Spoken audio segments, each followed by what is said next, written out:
Hello, everybody, and welcome to another episode of TEPSA Presents. I'm your host, Todd Nesloni, the Director of Culture and Strategic Leadership here at the Texas Elementary Principals and Supervisors Association. We are thrilled to bring you these bite-sized conversations over a variety of topics, including the one tonight, which is all about success starting early, creating partnerships to support school readiness. And I am so excited about my two guests that are on with me tonight. We've got Cody and Pam, and I'm going to let you two introduce yourselves. So Pam, we'll start with you. Awesome. Thanks so much for having us, Todd.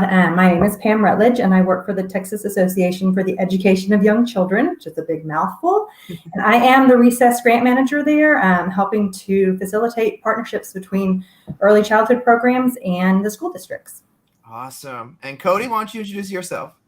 Hi, everyone. I'm Cody Summerville. I'm the Executive Director at Texas AUYC, and I'm glad to be with you all tonight. Well, I am thrilled to talk about this conversation because, I think this is one that we don't always talk about enough in the midst of all the other things. But I know our topic tonight is all about starting early. And when we use those words starting early, what are we really talking about here? So I think we're talking about early childhood.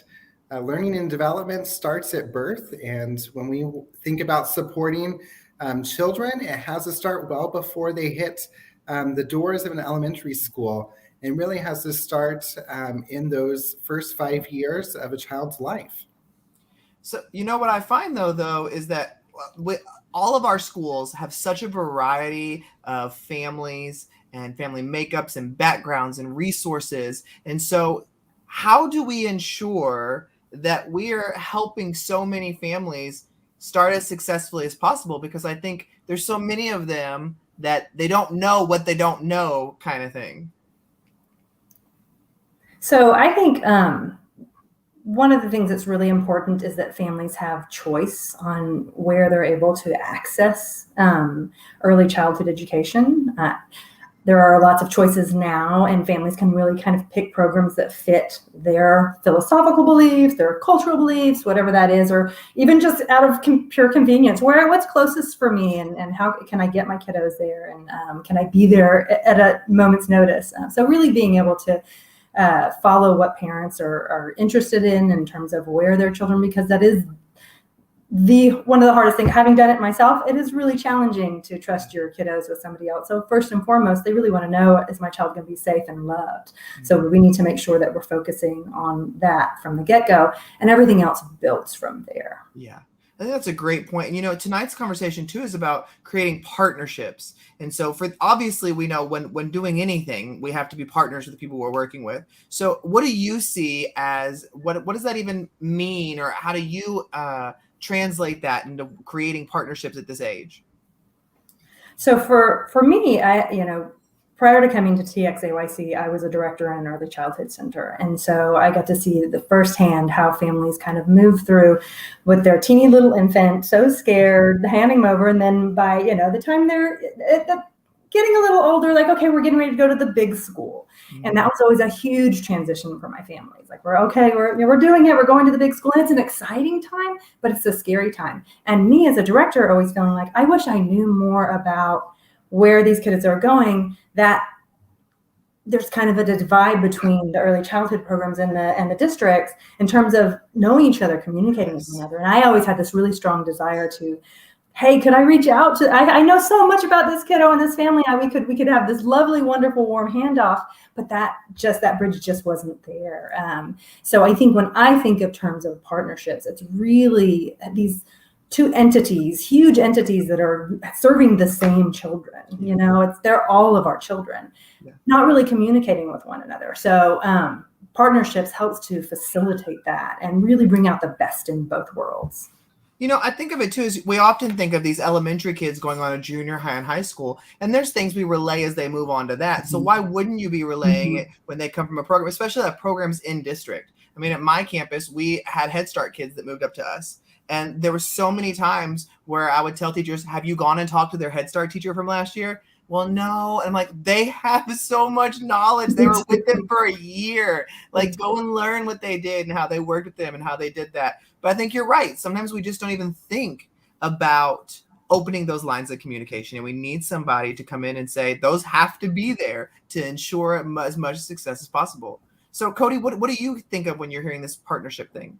So as a former kindergarten teacher, I really think partnerships can provide that critical information to be successful, both as a teacher, as an administrator, in supporting children and families from day one when they enter kindergarten. So a lot of times, when a child comes to kindergarten, you know nothing about them. Yeah.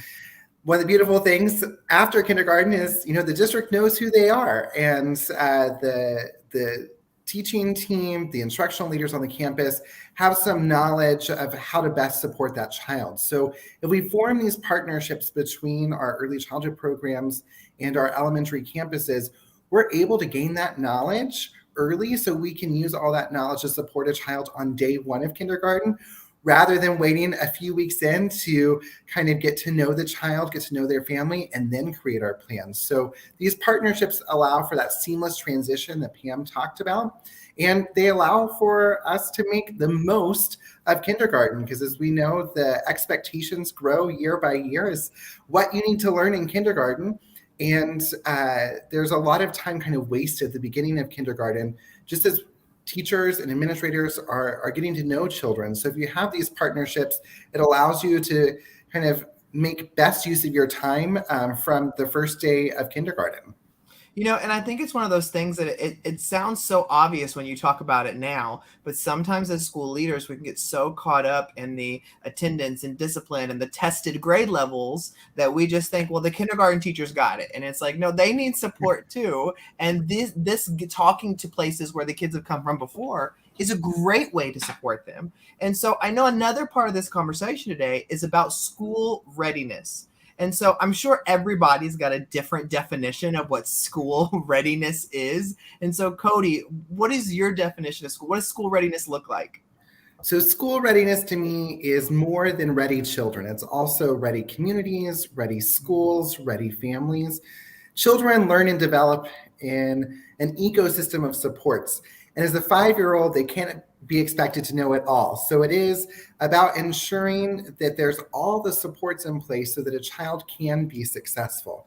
And when we think about kindergarten readiness, when it relates to an individual child, really looking holistically at all domains of development to see how they are doing when it comes to language development, to physical development, because we know that all domains of development are interrelated, and a child's ability to hold a pencil is going to affect their ability to learn how to read and write. And when we think about some of those big things that have to be accomplished in kindergarten, learning to read, learning to write, there's a lot of precursors to those skills in other domains of development. And so when we have schools that are ready to support children holistically, when we have families who are prepared, who know how to support their child holistically, and when we have communities that come together to form these partnerships, we can make sure that children are ready from day one.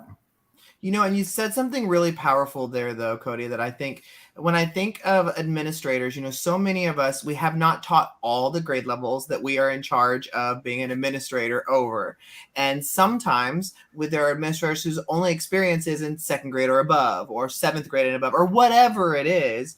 And it's like you said something there that I think people take for granted if they haven't had that work with this age. Even something as simple as holding a pencil or being able to use scissors, like that is not a academic standard, but that is still they have to have that because it is going to play into all of the academic things. And I think those are little things that people can overlook as insignificant or not that big of a deal, but they do play a huge role in how they're going to progress throughout the school year. So go ahead, Cody. Oh, and I was going to say, if we don't take time to look holistically at a child's development, then often we kind of use the wrong intervention methods. A child may not be ready to, recognize letters of the alphabet because there are precursors to that. And so if we don't look at all domains of development, then we often are kind of addressing a symptom of a larger issue and not doing it in a way that's actually going to help the child progress. Yeah. Well, Pam, what about you when we talk about school readiness? Tell me about your view of it. So I kind of a two-part answer to this. When I, in my experience, school readiness, had to do with really a lot of social and emotional readiness for a child to be able to walk into the big school and feel confident, a desire to learn, feel like they have the capacity to learn, and those things, like, okay, that take that for granted, but it's not always true for kiddos. So really in those early years, helping to solidify their emotional well-being, their ability to self-regulate, their ability to be in a space with other people, their ability, because you are not alone in that space. You're in with a whole lot of other nervous systems that are doing a whole lot of other things. So you really need to be able to regulate that as a really young child, which even as adults, sometimes we don't always do so well. But what I really think about now after doing this partnership work is I've watched school district staff and early learning staff sit together and really actually look at, how are you measuring school readiness on the school side? And the early learning folks saying, well, we didn't even know you measured that, or what does that even look like from your side? So even having those conversations, being able to say, hey, we're doing all this work over here and you're measuring something completely different once they get there. Like that, it makes no sense, right? So they get together and they're going, wow, like, we could do this or this. And then for the school district staff, as they have kiddos that come in that maybe aren't, are lower on the school readiness scale, the early learning folks have all these techniques that they use to get those kiddos there in the first place. So because they, like Cody said, you need to have the environment ready. Not all kids are coming at the same level. So you need to be ready for them. And when you're communicating with where they came from, then you get a better idea of where we might go from here. Well, one thing I love about this conversation, and I'm so glad we got connected, is that, I think of the importance of organizations and importance of different groups that you can be a part of. And obviously, we're here at TEPSA, we work with school administrators in pre-K through 8th grade. We try to provide all these resources, and it's so important that we talk to leaders about being members at TEPSA. But, your organization as well, the Texas AEYC, they also do a lot of great work. And it might be something really great that there's probably administrators who haven't heard of Texas AEYC, whose teachers may want to be members, who they may want to join. So give me an elevator pitch of, what do you have to offer? Why should people be interested in sharing with their teachers about Texas AEYC? So Texas AEYC is the state's professional membership association for early childhood educators and administrators. And we're a group of early childhood professionals really committed to growing in our practice with one another. And we are an affiliate of the National Association for the Education of Young Children, which really decides what best practice is in the early childhood space. And so at Texas AEYC, we have a range of professional development opportunities and networking opportunities to really build that community of early childhood professionals who are coming together to understand what best practice is and use it to support children and families. Love it. Pam, anything to add to that? That was really good. He's been practicing that speech. I think because, forever and ever and ever, I was in primarily the early childhood side of the world. Being part of TXAYC for the last year, it is really a great opportunity. It's kind of open-ended in terms of looking at early childhood from all perspectives, not just one place or another, but how do we come together? I think that's why the partnership work is in a great place there, because we can look at districts and what they're doing and what the early childhood community is doing and what other agencies are doing. So it is a nice open-ended space, and we are, looking at best practice. What does that look like, and how do we advocate for that? And because we're a membership organization, that they can help to kind of define where we go as well. And so I think that's a really big strength of the agency. Well, when I was doing my research about Texas AEYC, I loved just the idea of, sometimes I felt like my early childhood teachers didn't have a group that they could be a part of that was tailored very specifically to them, because there were often conversations of, it's always about the STAR test. It's always about this and that. Like, where's our stuff? I need this and this and this for my pre-K kids or my kinder kids or my first grade kids or whatever. And so I love that there is a group that I could tell my teachers to go and be a part of, attend the conference, join and be a member. It's very affordable. So I love that y'all were here today to talk about this, to kind of shed some light on the work that you are doing. TEPSA is proud to do that as well. Y'all are based in Austin, just like TEPSA is. So we are thrilled to have this today to talk about some success in early childhood, the partnerships, and getting everybody career ready. We hope that our members go and check out TXAEYC and go and learn more about them and share them with your teachers. And Cody, Pam, thank y'all so much for being here tonight. I learned a lot too, just listening to y'all, but I was thrilled to have this conversation. So from everybody here at TEPSA, thank you.